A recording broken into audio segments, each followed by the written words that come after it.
This is the Horse Radio Network. This is episode 445 of the Dressage Radio Show on the Horse Radio Network, brought to you by Kentucky Performance Products and Total Saddle Fit. Tonight, we have the privilege to have Olympic bronze medalist Allison Brooke on to tell us about a charity organization, the Brooke USA. And she's also going to stick around for a trainer tip.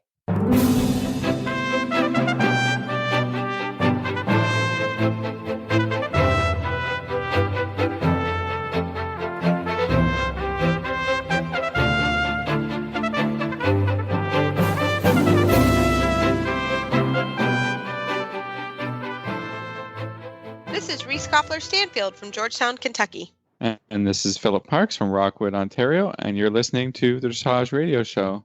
Well, Phil, welcome back. Hi, guys. I'm back. You. You only had to do one show without me, and it sounds like you did an amazing job. Well, what can I say? Actually, I had a really good guest. Robert Dover is, if you're going to get somebody to help you out, he's your guy. He was fantastic. And he talked about his Get Home Safe campaign, which is in Wellington. But I thought it was just a great, just a reminder for all of us going to our holiday parties to make sure you have a DD or you're also getting home safe. So have a plan. Have a plan. Yeah. So I thought that was a Uber, taxi. Something. Don't drink. You could always do that. Yes. Or have a kid. I had a mom here who said her daughter drives, and she's like, she can drive me home. So however you want to get home, we don't care. We find a pregnant person. Yes, all these things. There's so many ways. So, but it was really fun. We missed you though. It would have been a fun interview to have you on the show. But we're kind of doing this month. I think that kind of our spirit of community message, or however you want to say it. Allison Brooke is coming on the show today to talk about the Brooke USA, and I hope everybody enjoys that message. It's another really fantastic charity we talk about here on the show. But before we get to Allison, Phil, tell us what you have been up to for the last 2 weeks. Well, after our holiday radiothon, I had planned it all before, but we jumped on a plane and we flew the 26 hours or whatever it was to Australia. Wow. And so this is, a place I've never been before, and was really curious to check it out. And we traveled all around. We landed in Sydney, was there a couple days. Then we went up the East Coast, more to the north, to Cairns, where we visited the Great Barrier Reef. We actually stayed on a boat for 3 days, maybe it was 3 or 4 days. We were hanging out, doing a lot of snorkeling, and then down to Melbourne, way down to the south, still on the East Coast. We didn't get out to the West Coast, but and we were touring a nature preserve or a national park called Wilson's Promontory. We did a lot of hiking there for a few days, and then back to Sydney. And I really, really enjoyed Australia. I found that, my conclusion was that it's like Canada or North America, but like completely opposite. So I was driving around, and so you drive around, and all the everything's normal, traffic lights, stops, whatever, but you just drive on the other side of the road.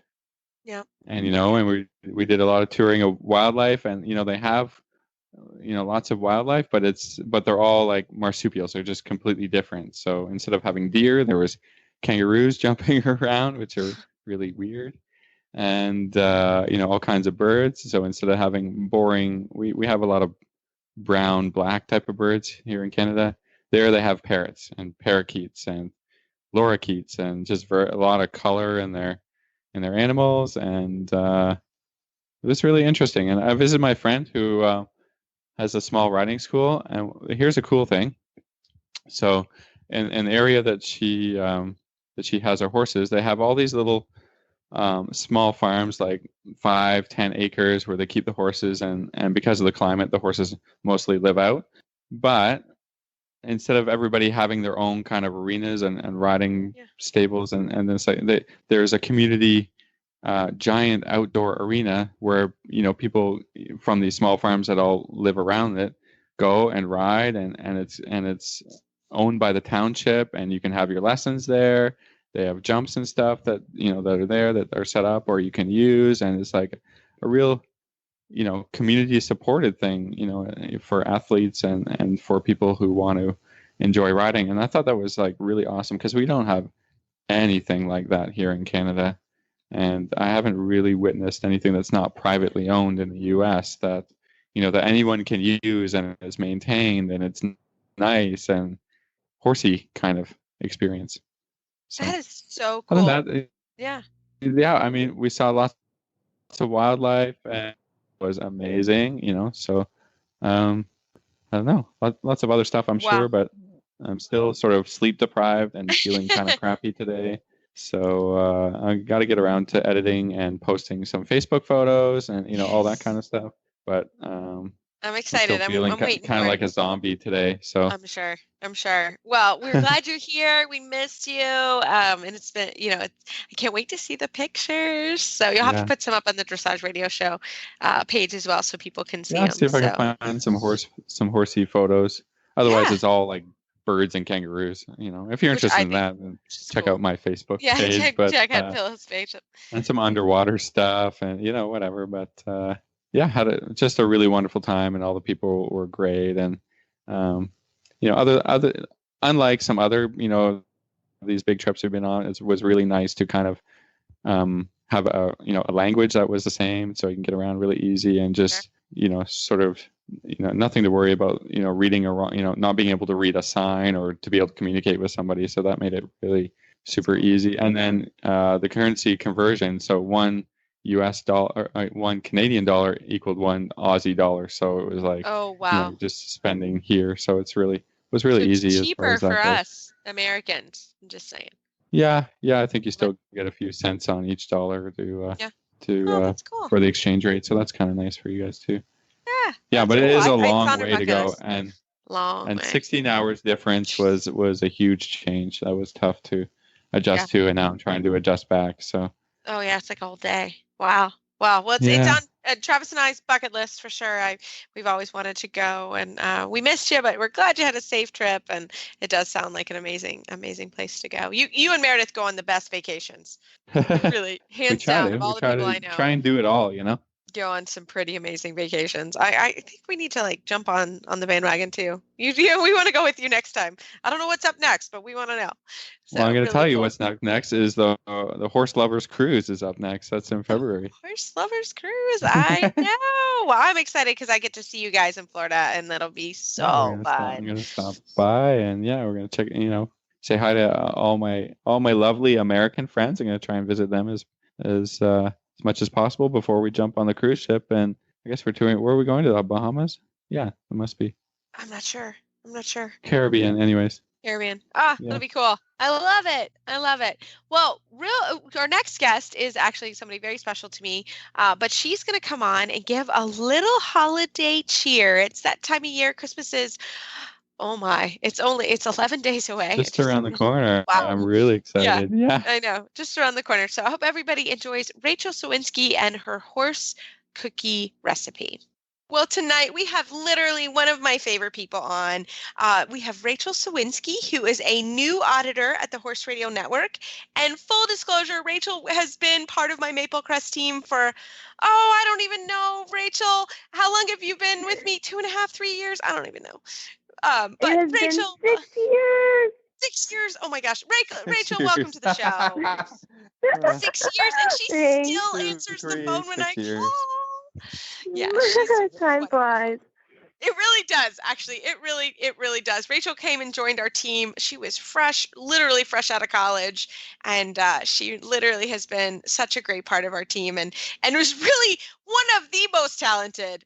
No, you are the most talented assistant I have ever had. I don't know about that. It's pretty true. It's pretty true. Rachel, tell us what your current job is. So I am a graphic designer at the USHJA, the United States Hunter Jumper Association. And a mom to how many ponies? Oh my goodness. So I have my 2 personal ponies, and then I take care of 4 other ponies for a very sweet lady. So I have 6 total that are under my responsibilities in addition to my full-time job. Yes, and 2 wonderful horses of your own, and 1 wonderful outlaw who also is a very good up-and-coming dressage pony, if I do have to brag a little. But Rachel, you are our Christmas segment of the day.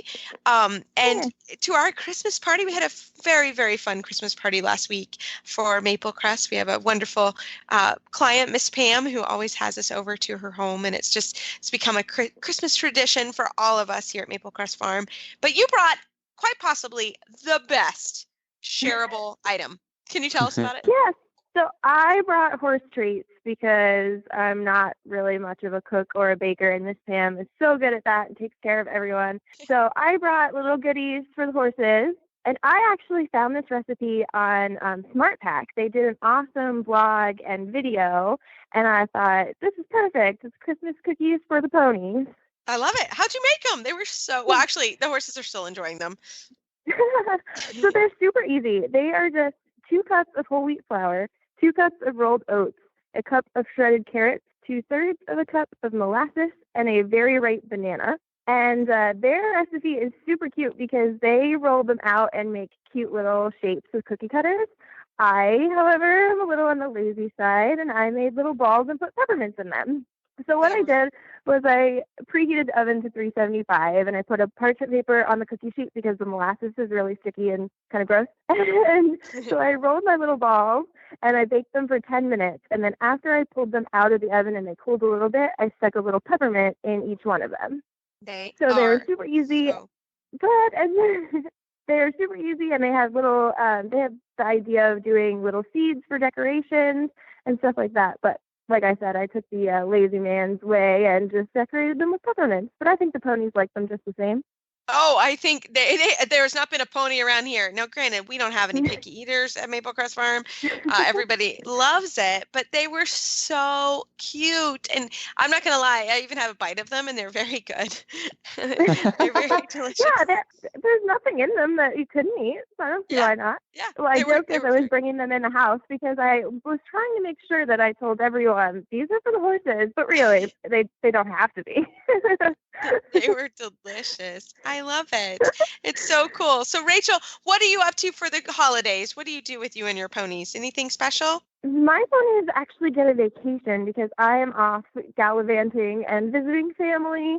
So my ponies get a nice long vacation while I visit family, but I board my 2, and they will get their Christmas cookies from the barn owner. So they will not be left out. I love it. I love it. Well, Rachel, real quick before you go, how have you enjoyed the auditor page?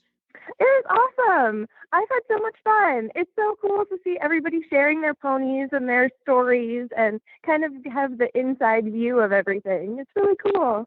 Well, we are so glad you joined the auditor page. You've been listening to the radio show. I think I forced you in the beginning because I needed you to tell me how we were doing. There was a force, but now you listen on your own, and we just love having you as part of our family and part of the Horse Radio Network family. And we hope you have a wonderful Christmas. And we will get this recipe. We will put it up on the Dressage Radio Show Facebook page so everybody can figure out how to do it. And Rachel did a fantastic job, so I'm sure on the auditor page she can answer any questions if anybody has them. But Rachel, have a very, very Merry Christmas, Happy Holidays, and we will talk to you soon. Great. Merry Christmas, everyone. Well, that was fun, Phil. A little bit of holiday cheer. We need it. And right after this commercial break from Kentucky Performance Products, we have a really fun interview with Allison Brooke, who is an Olympian, and I hope you enjoy it as much as we did. The sun is just peeking above the tree line as you walk into the barn. You grab your horse's halter off the hook and head out to the field. The dew shimmers in the sun as you walk across the damp grass. You call his name and his head comes up as he walks toward you, looking for the apple in your pocket. You take your time grooming, enjoying the peace and quiet in the empty barn. A refreshing breeze greets you as you start down the tree-lined path. Your horse ambles along on a loose rein as you both enjoy a relaxing ride. The feeling you get on an early morning hack is why we do what we do at Kentucky Performance Products. This feeling is brought to you by Microphase. Fill the nutritional gaps in your horse's diet Microphase Vitamin and Mineral Supplement is a low-calorie way to provide your horse with the vitamins and minerals missing from their diet. The horse that matters to you matters to us. Well, tonight we are so honored to have member of the 2016 Rio Olympic bronze medal team, Allison Brock, an FEI rider and trainer on the program. Allison, welcome. Thank you. I'm happy to be here. Glad to be here. I'm so sad that we haven't gotten you on before. It's so exciting to have you. We're really happy you came. Well, I'm glad you called. This will be good. So you just got back. I've been watching it on Facebook, and you and Casey Perry Glass and JJ Tate went on a very important mission to Guatemala with the Brooke USA, and that's what we have you on to tell us a little bit about your journey and what you were doing for the Brooke USA. Yeah. So Casey, JJ, and myself are ambassadors for Brooke USA, and I, of course, I work for Fritz and Claudine Kundren, and they are, I think, one of the major, or if not the biggest donor for Brooke USA in the country. And so I got involved with Brooke because of the Kundrens. And for people that don't understand or don't know about the organization, basically it's a worldwide organization that's based in the UK, but now we have an American branch offshoot, Brooke USA, and it's located in Egypt and Pakistan and Ethiopia and India, and they just went into Guatemala, and basically they teach people how to take care of their working donkeys, mostly donkeys and mules and horses if they have them, and provide vet care and build shelters and like shade shelters, and also provide wells and watering areas for these animals, because what we don't, as we don't use them anymore in the U.S. as working animals per se, around the world they are still completely legitimate. These people depend on them every day to bring goods to the market or carry water or transportation for themselves, and the animals, I mean, if they're not healthy and they're not well taken care of, it directly affects the families that they're in. So part of what I love about the Brooke is that it's when you help, or when you get involved with an organization like this, yes, you're helping the animals for sure, but you're also helping the people. So it's very symbiotic. And we had been asked to go to Guatemala and observe what the Brooke has been doing down there. And Guatemala is the most recent country that the Brooke has gone into. So they've only been involved for about a year. They partnered with another equine welfare organization, and the acronym is ESAP, but it's all in Spanish, and I'll butcher it, so I'm not going to even try.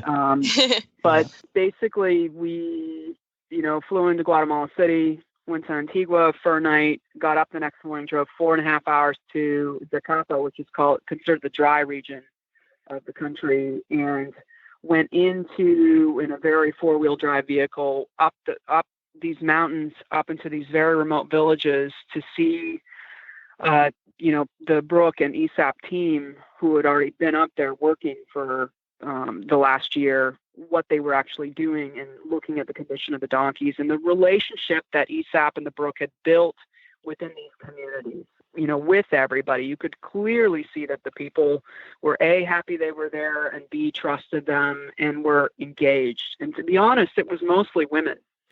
Yeah, it ended up being mostly women that were there, because a lot of the men, at least at this time of the year, are down in the valley harvesting crops. So it was very, very interesting for us to see, and you could really see the difference, because of course we drove through and saw a lot of stuff, and you could really feel the presence of the Brooke in these villages when you looked at the donkeys. They weren't overloaded with water canisters, and they looked good. Their condition was good. We had an activity where we were building feeders out of old tires and pieces of wood just to get the food off the ground for them. And everybody was involved and everybody was engaged, and we distinctly got the feeling that they weren't putting a show on for us, that this is like what they do, that they come in and do it, and you could just really see the ease between the people and the ESAP and Brooke, the two guys that were actually running the program. It was very obvious to us that what they were doing was far reaching and had really been helpful to the community and especially the animals. So, Allie, I just was wondering, what was your expectation going in, and how did the reality live up to that about this trip to remote Guatemala? It was really hard because, like, going into Rio, that was my first time in South America, and that was my first time seeing, severe poverty on a level, and I have to bring Rio up because you had the extremes of, people that were living in, mega beautiful enclaves, and we went into malls that were nicer than some of the malls I've ever been in America. And then, the favelas going up the mountain where literally there's no water, there's no electricity, there's no sewage system, there's no nothing. And these people are living in tin shacks. So I was a little bit thinking that I was going to see some of that. And Guatemala was different in the way where I felt like nobody was like, there was definitely plenty to eat. Everybody had enough that way. But also culturally, like these people up in these remote villages, they choose to stay up there. And it's this weird cross section between a dirt floor and then they've got a cell phone. So, and still no running water. So they're getting their water out of the creek. So it was it's hard to really understand why, they're hanging on to their cultural, I understand why they're hanging on to their cultural stuff, but they still are trying to evolve and branch out a little bit. And I just kept saying to myself, I'm like, oh, I hope these girls get out. Like, Mm-hmm. I hope they come down the mountain because they're smart. We were surrounded by kids. They were all smart. The people were lovely. I never felt unsafe in Guatemala, even though we were way out there and, they could have just basically taken us and pushed us off a cliff if they felt like it. Never felt unsafe. Whereas in Rio, I didn't feel very safe ever, really. Mm-hmm. It was just a different energy between the two. So. And you were telling us what the donkeys do for these families. That was what was incredible off the air. Tell us a little bit about the lives of these animals compared to our animals. Like, our animals need to be our little princesses. What do those? Right. What do the families need those donkeys to do? They absolutely need those donkeys to haul water for them as one of the big things. And I'm telling you, when I'm saying these villages don't have water, I mean it. Like, they are walking, they are hiking to a creek to get their water. And if the animal isn't doing it, the people are doing it. And that is bloody hard work. And I would say those little donkeys were taking, at least when you were to do the math, it was probably close to 100 pounds worth of water up and, back and forth. They'd have to go down the creek and get filled up and loaded up and then go back to the house. And the women told us they do that at least twice a day. Wow. At least twice a day. And then the other thing too is that, again, they're so remote and so high up out off these villages. They use those donkeys for transport. So, and it's hard to comprehend, but it's so rocky and so slippery. Like, you need a massive 4-wheel drive type of vehicle to get up there. And other than that, it's like you want that or you want a donkey, and you don't want anything in between. So really difficult. They have incredibly hard lives, and we saw lots of these donkeys packing people up and down the mountain. And then also, like, they would sell firewood in the villages. So these suckers would be stacked, like the firewood would be piled high on these little donkeys walking all the way down to the village to sell the firewood, and then they'd carry their owner back. And then also, these people farm. So anything, corn, all that stuff, all of those things would get loaded up and moved on donkeys. So they're incredibly, it's incredibly important. The health and the well-being and the care of these donkeys are completely, so important to these people. Otherwise, they're doing all that. And it's already what I'd call a hard life. And what does the Brooke teach them to do with the donkeys? Like, what is their role, the Brooke's actual role there? Well, they start with teaching them that they have feelings, and they encourage them to. Well, you laugh, but I'm going to tell you, Guatemala was the last country in Central America. In 2016, they finally passed a law saying it's illegal to abuse animals. So you could technically take your donkey out in the middle of the street and kill it in front of people, and there was no repercussion for you. Now they finally have changed that. So that's the mentality they were coming into, where there's no value, and they literally were like, they don't feel anything, they don't feel pain. So they teach them, like, they're like, you need to name your donkey so that it's now not just a thing, it's a being. And basic stuff like they need access to water, clean water every day, and they need to be fed at least twice a day, and how to pack, like the packs they make for them so that they don't rub them. They taught them, like when we were there, we did an activity where we built feeders for the donkeys out of old tires and wood. We built halters that wouldn't rub on them, literally from rope, and like how to size it and stuff like that. And then basic vet care. So, like, I know that sounds really, you're like, wow, teach them a name and that they have feelings. But I mean, that's literally what they were walking into.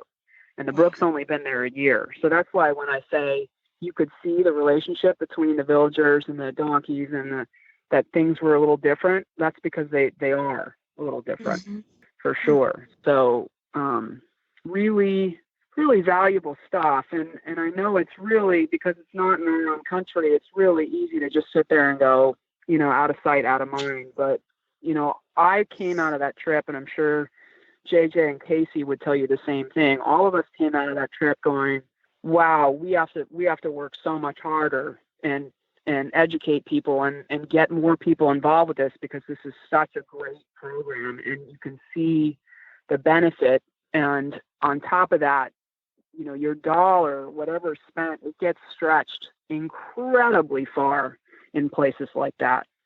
So we just we came out of it going, wow, this is really hard to see and good to see, but all of us feel more invigorated about what the Brooke does after seeing it in person and seeing what these animals deal with. Allison, if people wanted to donate, this is a great time of year to donate. How do they do that? The easiest thing to do is to go, I think it's brookeusa.org. Is that correct, Phil? Yeah. Yeah. So, that's the website you can go to. Yeah. So, and you can read all stories about what they're doing, and all over, and get more in-depth research about the organization there, and also find out where your money's going and how helpful and useful it is, as you've told us today. So I think it's a very worthwhile project to look into and to give money to. Absolutely. Definitely. And they have, I know, because I actually have kind of changed how I do Christmas, and I ask people where they'd like me to give money, and I donate in their name. And so I've done that quite a bit with the Brooke and then some other organizations, but I know that the Brooke is set up to easily accommodate those kind of things. So, in a good, like, you really, what you're paying for, right? Maybe you're paying for shots, or maybe you're paying for hoof trimming, or maybe you're paying, contributing to a vet visit for something. So, and they have it all very clearly marked out, and you can also see which country and this and that. And it's good. It's really, really good. Well, one of the things that too, because I'm privy on the other side, like with the Cunnerans, is Brooke shows up, and they literally show up with a whole, like with a business plan. And they say, we need this much money because we're going to do this, this, this, and this. And they literally do. If you donate and you say, yep, this is great, I'm on board, they literally come back and say, look what we did. Here's a video. Here's, photographs. Here's this and this. Here's where everything was spent. It's really run like a business that way.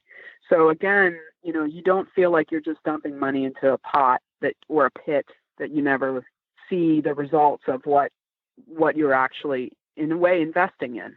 And that's, again, better care and health and living conditions for these working animals and then the people that own them.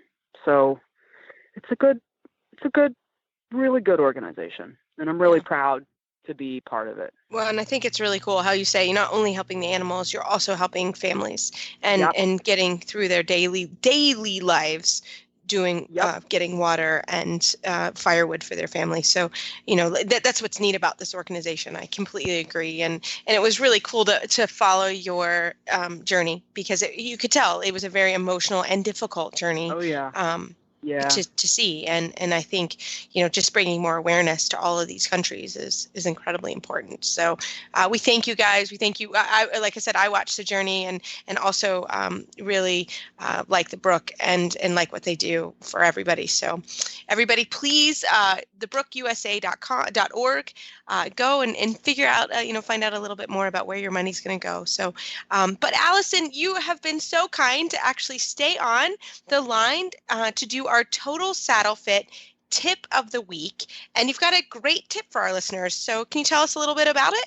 Yeah, I was trying to, when you asked me, I was thinking, what can I say that would really, might be a good visual for people. And one of the things when I'm teaching like lateral work, like in the half passes, in the trot and the canters, is that many people pull back too much on the horses, even though they're actually going forwards and sideways. So I tell people, I'm like, really have the feeling that you've got your arms bent and you're pushing your grocery store cart around, like you would be as you ride the half pass. You have that kind of feeling, that kind of intention going into it, and that it's forward and really non-restricted in a way, like the horse is set up and then you go, and here we go. And again, I feel like pushing a cart is one of the best analogies for that, with as long as you have a bent arm. And that becomes, if you can kind of take on that visual, that becomes really helpful, especially as you start speeding things up, like in the Prix St. George with your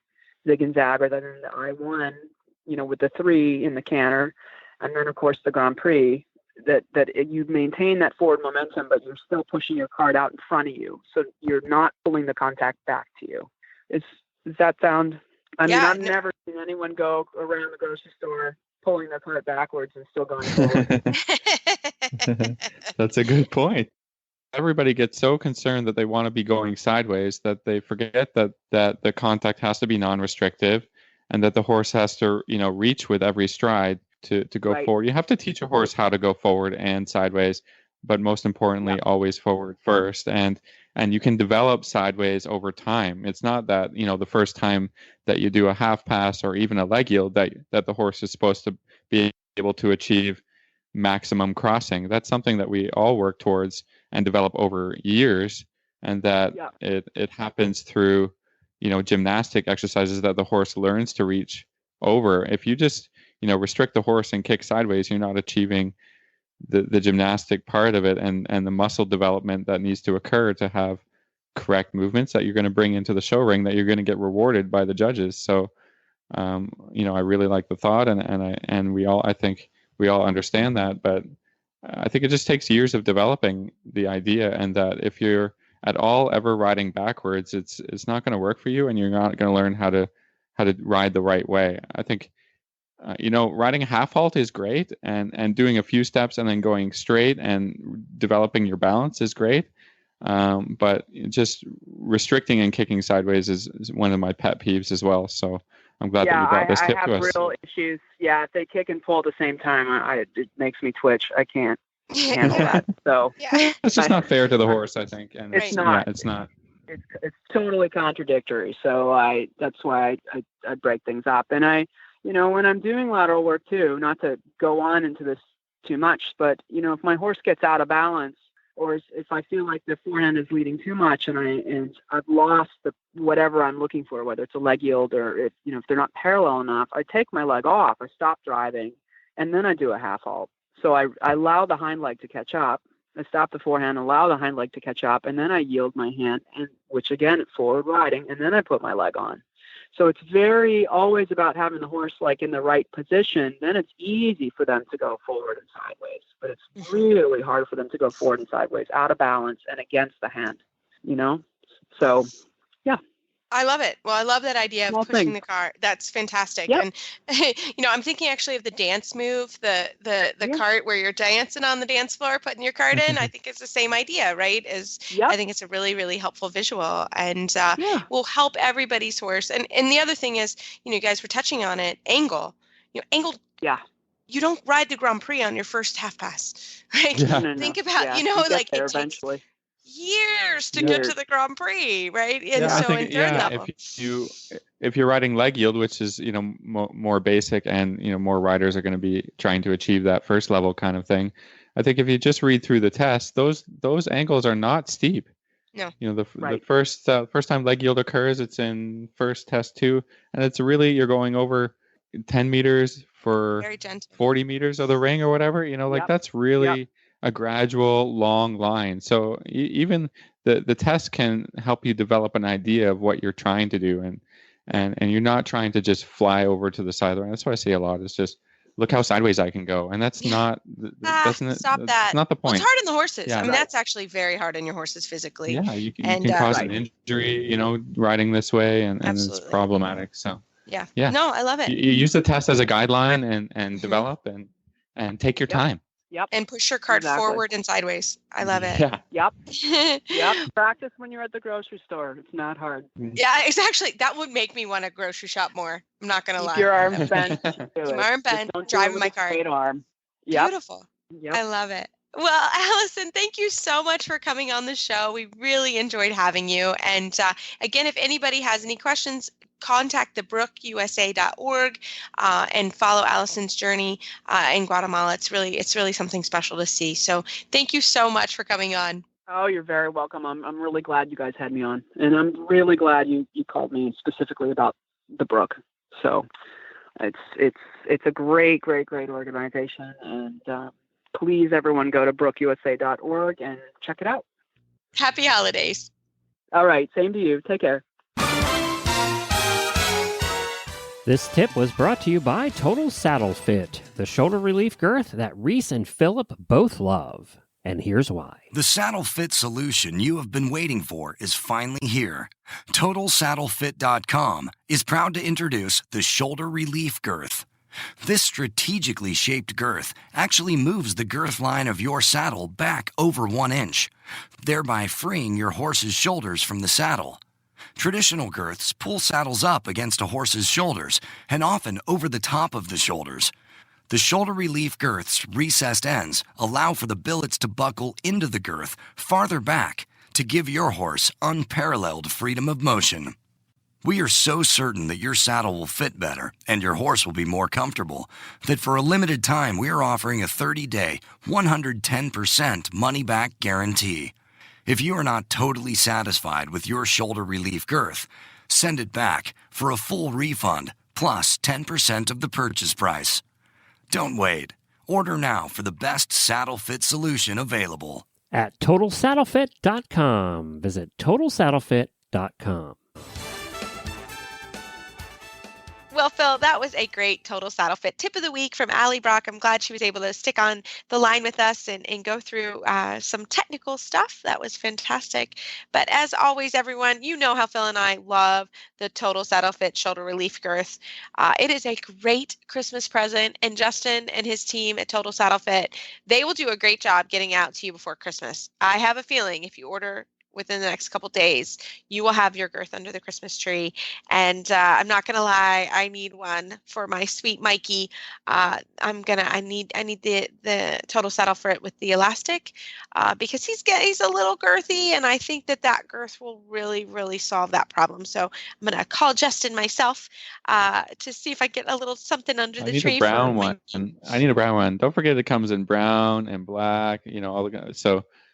We recently outfitted one of our horses with a brown saddle, so now I've got to get him his own girth, and I think he's going to be really happy. So it's a great gift for your horses. They're going to appreciate it, and if somebody in your life needs a new girth, then there you go. They're going to love it, and It's not like you're going to be breaking the bank to buy any of these girths. They're really affordable, really great quality product that's going to last you a long time. So check out the website, www.totalsaddlefit.com.